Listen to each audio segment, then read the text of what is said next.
हमारे शास्त्रों में एक विषय पर चर्चा है, उसका नाम है अपरिग्रह। अपरिग्रह का मतलब है कि आप आवश्यकता से अधिक वस्तुओं का संचय ना करें, आपके पास उतनी ही वस्तुएं रहें जितनी कि आपके जीवन में उपयोगी हैं। इसको समझने का प्रयास करते हैं कि ऐसा हमारे शास्त्रों में हमारे ऋषि मुनियों ने क्यों बोला, क्यों कहा गया है।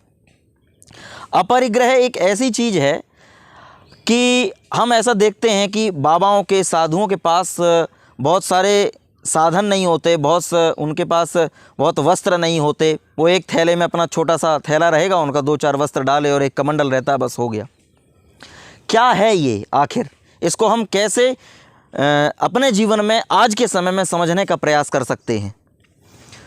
जितना हम संसार की वस्तुओं में उस प्रकार से लिप्त होंगे कि नहीं मुझे अभी ये भी चाहिए, अभी ये भी चाहिए, इसको बोलते हैं परिग्रह। परिग्रह से व्यक्ति की बुद्धि का नाश निश्चित ही होने लगता है। का मतलब ये है, आप अपनी बुद्धि का पूरा प्रयोग, अपनी बुद्धि की पूरी शक्ति आप सिर्फ बाह्य तरीके से, यानी कि एक जिसको बोलते हैं एक आंतरिक एक यात्रा है, एक बाह्य यात्रा है, तो आप अपनी पूरी ऊर्जा, आपकी जो शरीर की मांग है वो बाह्य ऊर्जा में बदल जाती है और आपकी जो स्थिति है वो बाह्य वृत्तियों की तरफ बनती चली जाएगी। आंतरिक वृत्तियों का मतलब ये है, अपने आप को अंदर ले जाने का मतलब ये है कि आप संसार में, जीवन में जिस कार्य के लिए आए हैं वो आप कर रहे हैं, उस मार्ग पर आप चल रहे हैं।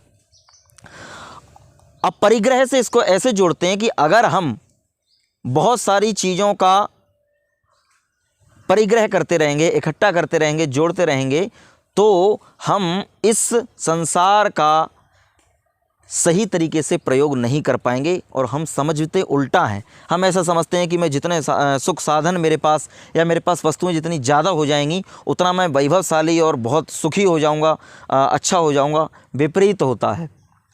क्यों?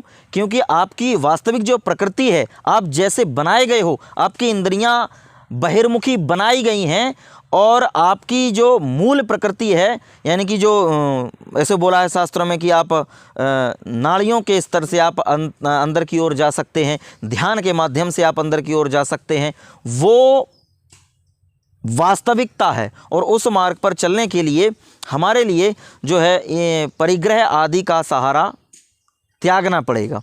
अपरिग्रह में रहने वाले व्यक्ति का चित्त स्वयं शांत होने लगेगा। अगर किसी को इस चीज़ पर भरोसा या विश्वास नहीं होता है तो वो 20, 21, 30 दिन इस चीज़ को करके देख सकता है। करके देखने से आपको इसका लाभ स्पष्ट दिखाई देता चला जाए।